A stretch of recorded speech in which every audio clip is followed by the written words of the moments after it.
A hotel room that doesn't exist on any map. A beach where people vanish, leaving only their shoes behind. And a highway in Texas that disappears without a trace. At first, these seemed like separate stories, but there's one detail, one small, terrifying connection. Everyone who went there was heading to the same place. 1. Story. Room 312, the hotel that didn't exist on any map. I still can't explain what happened that night, and honestly, I've stopped trying to convince myself it didn't happen. It was a work trip, nothing special. I had to attend a short meeting in a small industrial town I had never visited before. The plan was simple: arrive in the evening, stay one night, attend the meeting in the morning, and return home. But nothing went according to plan. My train got delayed, then my ride from the station canceled. By the time I reached the town, it was already past midnight. The streets were almost empty, only a few dim lights blinking from old shops that looked closed forever. I checked my phone. No proper signal. No nearby hotels showing up on maps. Just one name appeared after a lot of scrolling. Grand View Hotel. It was located about 10 minutes away by walking. I didn't have a choice. The walk felt longer than it should have. The road passed through an industrial area, then suddenly turned into a quiet, tree-lined street that felt strangely out of place for such a town. Like someone had drawn a line and decided everything after it belonged somewhere else. Then, I saw it. The hotel stood alone. No other buildings around it, no restaurants, no shops, just a tall, slightly leaning structure with a faded sign that flickered weakly. Grand View Hotel. The name felt ironic because there was nothing grand about it. The lobby light was on. That was the only reason I entered. Inside, it smelled like old carpet and wet wood. A ceiling fan rotated slowly, making a soft clicking sound. Behind the counter stood a man in his late 40s. He didn't look surprised to see me. "Room for one?" he asked before I even spoke. "Yes," I replied, tired. He nodded and pulled out an old register book instead of a computer. He flipped through pages slowly, like he was searching for something he already knew. "Room 312, he said finally. I hesitated. "Do you have anything lower, closer to the ground floor?" He looked at me for a second too long. "No," he said. 312 is the only one available." Something about the way he said it made me uncomfortable, but I was too exhausted to argue. He handed me a brass key, heavy, cold. "The elevator is to your right," he added. The elevator doors were already open when I arrived. No light inside, just a dull yellow glow from the ceiling panel. I stepped in and pressed 3. The doors closed too slowly. When they opened again, I expected a normal hallway. Instead, I saw something slightly wrong. The corridor was longer than it should have been. The lights were spaced unevenly, some flickering, some completely dead. The carpet pattern seemed older, like it had been replaced in sections over different decades. Room 312 was at the far end. Too far. I walked slowly, listening to every sound my footsteps made. When I finally reached the door, I noticed something scratched into the wood. "Don't stay too long." I froze for a moment, then laughed nervously. Maybe it was some prank from previous guests. I unlocked the door. The room looked normal. Too normal. Clean bed, fresh sheets, a small TV.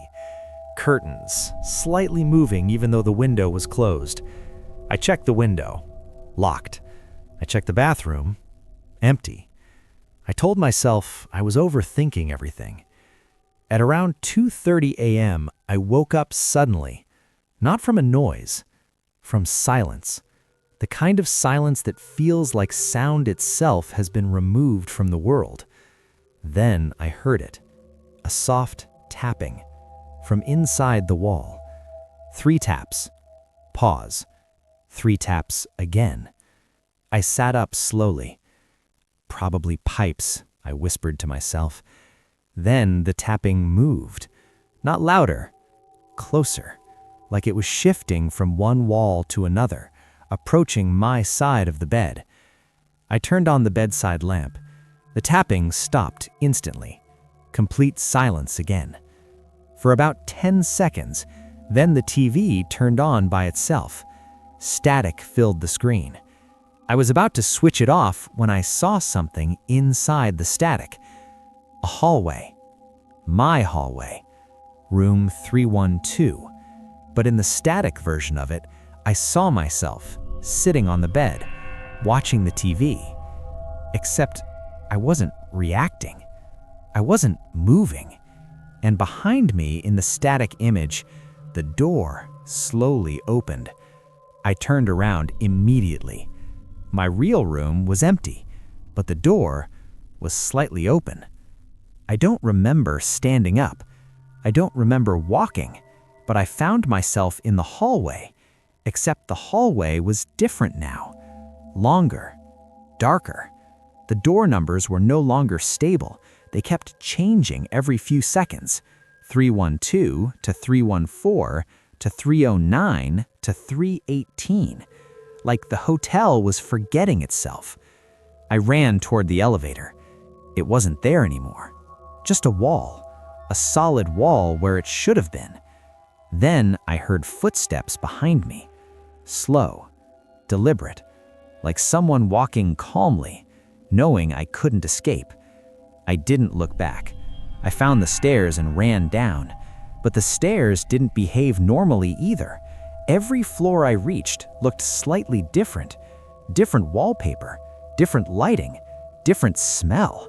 Like I was moving through different versions of the same building. Finally, I reached the lobby.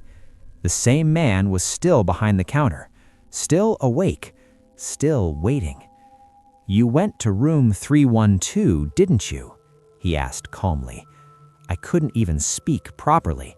"What is this place?" He sighed, like he had heard this before.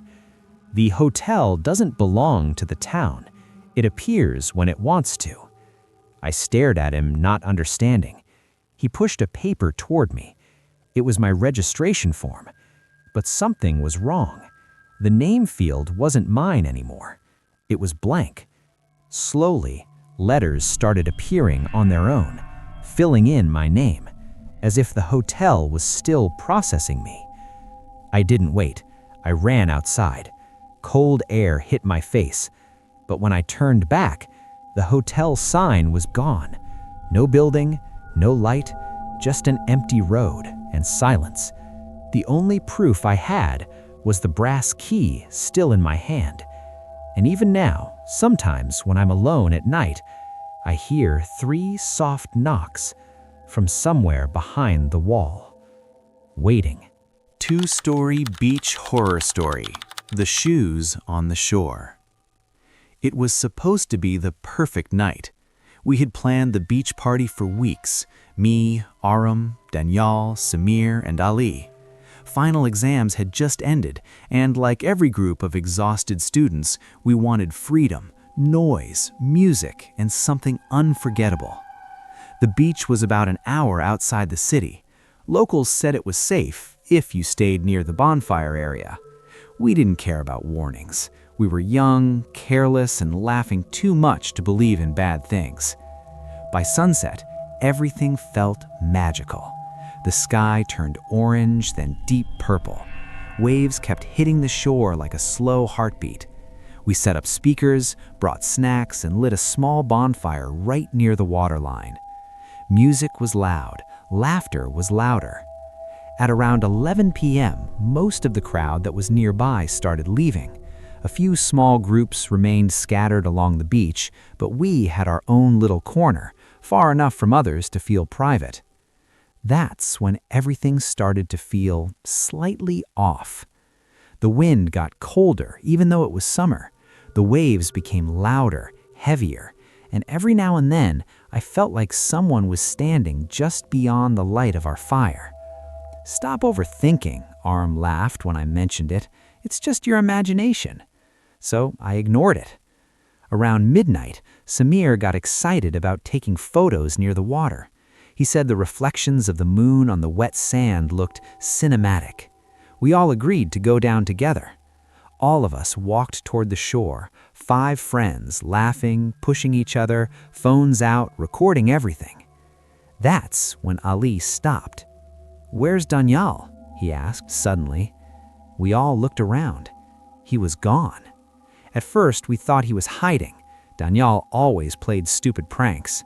We shouted his name, laughing, expecting him to jump out from behind a rock or scare us from the dark. No answer. We split up slightly, scanning the beach. The waves kept rolling in like nothing mattered. Then I saw something near the shoreline. Shoes. Daniel's shoes.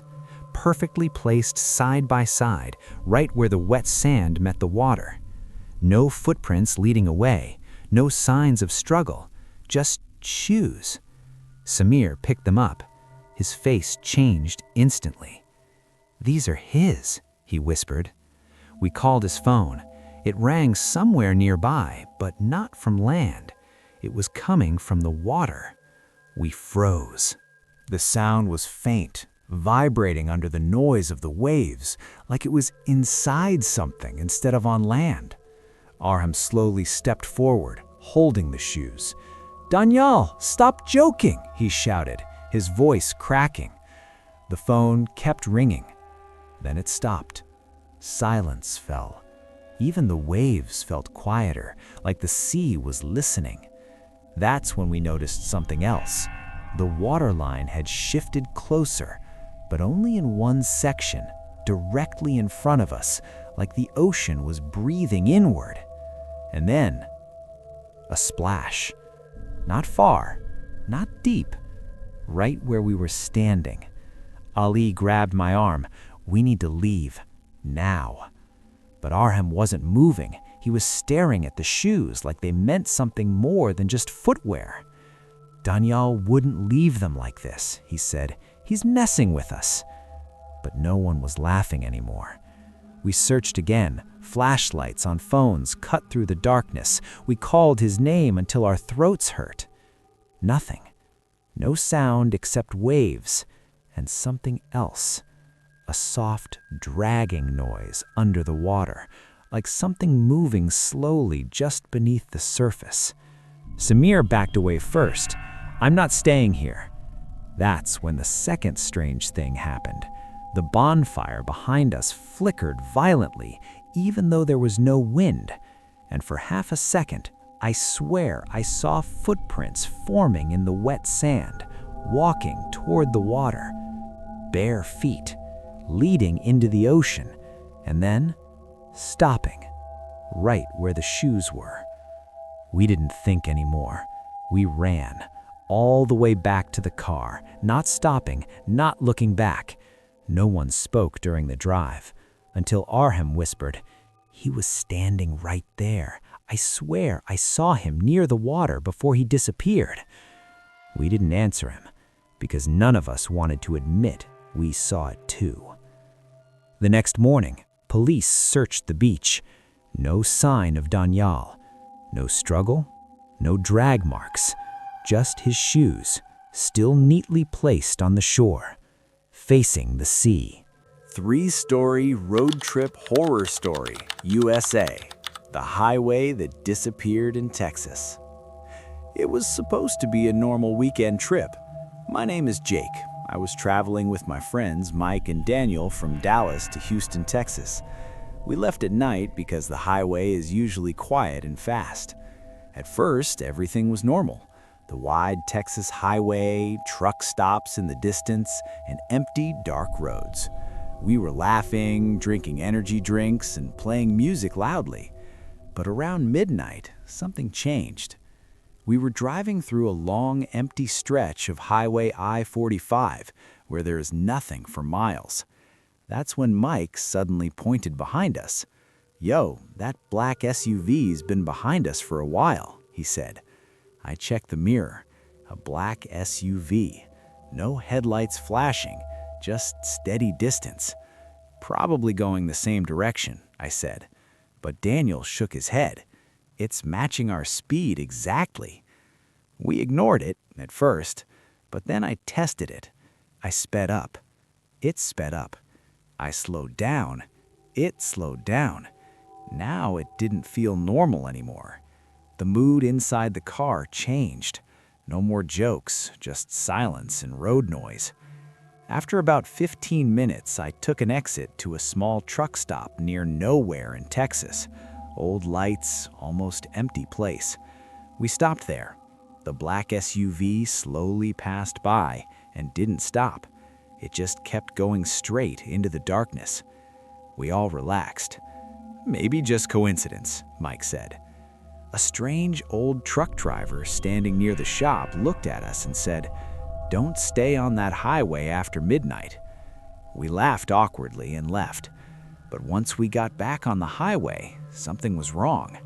No cars, no trucks, no signals. And then our GPS froze, restarted, and showed unknown road. Daniel frowned. What does that mean? We kept driving anyway. After 20 minutes, the road started changing. No exit signs, no street lights, even the road lines faded. "This doesn't look like Texas highway anymore," Mike said. Then we saw something that made us go silent. A black SUV. Parked on the side of the road, same model, same vehicle that was following us, but now it was empty. No driver, no lights, just standing there like it was waiting. Mike slowed the car. "What the hell? That was behind us," he whispered. I checked GPS again. Now it showed only one message. "You are not on any active highway." My hands got cold. Then, suddenly, Daniel shouted, "Look ahead!" We saw headlights, but not one vehicle, many. Black SUVs, parked in the middle of the highway, blocking everything, all facing us. And then, all headlights turned on at the same time. Mike slammed the brakes. Silence. No sound. Just white lights staring at us like eyes. Then, one door slowly opened. No one came out. At the same time, our GPS spoke in a broken voice. "Turn back." We didn't wait. Mike reversed fast. But behind us, the first black SUV was back, moving slowly toward us. We were trapped, front blocked, back closing in. Mike turned the wheel hard and drove off-road into a dirt path between trees. The car shook violently. We kept driving until the forest ended, and there was a wooden sign, rusty. It said, "Route 0. Do not enter after sunset." Below it, dozens of number plates hanging on trees, and one of them was our license plate. We had never been on the real highway. The GPS turned off completely, and in the silence, we heard engines starting all around us, one by one, getting closer.